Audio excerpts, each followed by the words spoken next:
Hello, my dear students, and welcome back. I'm so happy to see you all here. Today, we're diving into a chapter that is not only super important for your exams, but is also absolutely hilarious. We're talking about The Luncheon. It's a fantastic story about social pressure, a huge appetite, and a wallet that is literally crying for help. Chalo, let's get started. Okay, just imagine this for a second. It's the 28th of the month. You check your GPay and you have like 100 rupees left to survive. And right then, your friend comes and says, "Yeah, treat de." That feeling, right? That awkward, panicky feeling. Well, The Luncheon is exactly about that kind of crazy, funny situation. So, our story begins in Paris, about 20 years ago. And our main character, our hero, is a young writer. Now, he's not a rich and famous writer. No. He's poor, lives in a tiny little apartment, and his biggest worry every day is just getting enough money for his next meal. Bechara. Now look at this. He has only 80 gold francs to last him the entire month. That's it. And just then, he gets a letter from a fan, a lady who has read his book. She's coming to Paris and says, "Oh, I would love to have a little luncheon with you," at a super-duper expensive restaurant. And our writer, he's young, and so flattered that he just can't say no. So he does some quick mental maths. He thinks, okay, a small, modest lunch, I can manage it. I'll just have to stop drinking coffee for the next 2 weeks. A simple plan, right? He thought he had it all figured out. But oh boy, was he wrong. This is where all the fun begins. So they meet at the restaurant. The writer sees his guest, and she's a woman of 40, a bit imposing, and she talks a lot. Non-stop talking. And as she keeps talking, our poor writer's little bit of nervousness starts turning into real, genuine fear.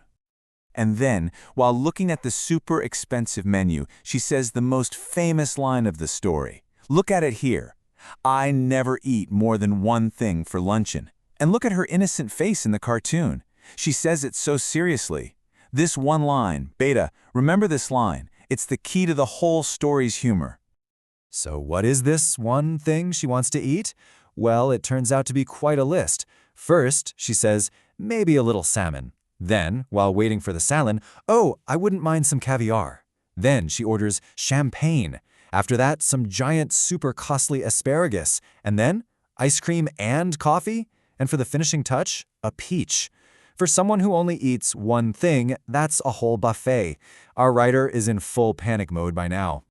With every single dish she ordered, the writer's fear just went up and up and up. He keeps saying, "My heart sank. Panic seized me." The small worry about skipping coffee was gone. Now the terror was about not being able to pay the bill at all and being shamed in front of everyone. He even thought about running away. Okay, now that you know the story, let's do a little bit of exam preparation. Let's break down the two main characters. Understanding them is absolutely key for your character sketch questions, so pay attention. First, our narrator, the writer. As you can see, he's young and doesn't have much experience of the world. He's poor, but he has his pride, He doesn't want to show it. He gets easily impressed, especially by a female fan, and he just doesn't know how to say no.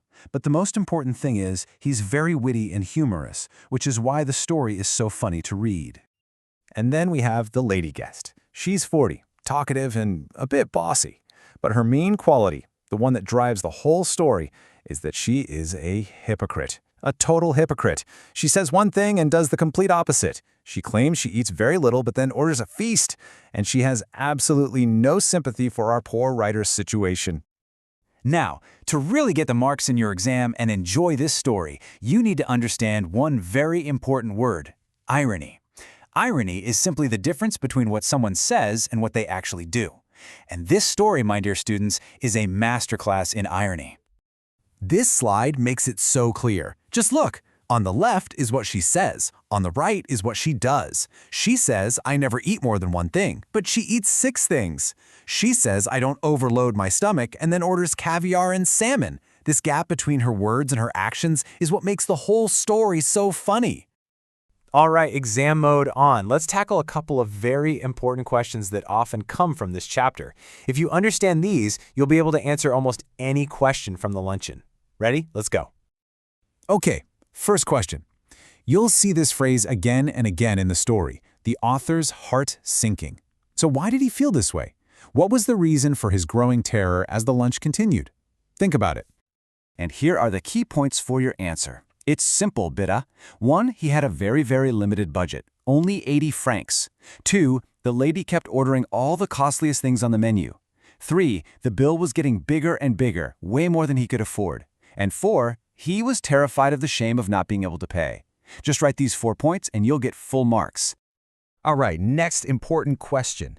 At the very end of the lunch, the author says something very clever to the lady. What was that final remark, and what was the hidden double meaning behind it? So as she's leaving, she tells him to follow her example and eat just one thing for lunch. And he replies, "I'll do better than that. I'll eat nothing for dinner tonight."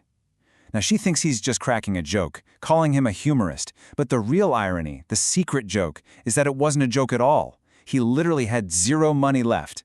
He had no choice but to starve that night. But the story doesn't end there. There's a final twist. Our author gets his revenge. Not by doing anything, but just by waiting. 20 years later, fate gives him a very, very satisfying moment. 20 years pass, and he meets her again. And just look at the difference. The woman who preached about not overloading her stomach has, well, she's changed quite a bit. The result of her lifestyle is right there for him to see. The author finds out that she now weighs 21 stone. Do you know how much that is? That's about 133 kilograms. For the writer, seeing her like this is the perfect revenge. It's what we call poetic justice. And the author explains his feeling with this beautiful quote. He's basically saying, look, I'm not a vengeful person. I don't wish bad things on people. But when God himself serves up justice like this, well, it's okay to sit back and enjoy the result with a quiet smile. So what's the final lesson from this story? What's the takeaway for us? It's a simple but powerful message, Beta. In the long run, the lady paid the price for her greed and her hypocrisy. Her own habits caught up with her. And that's the luncheon for you, a story about saying yes when you mean no, and how sometimes life has its own way of balancing the scales. So let me know in the comments what part of the story made you laugh the most. Don't forget to like, share with your friends, and subscribe for more summaries. All the best for your exams, my dear students.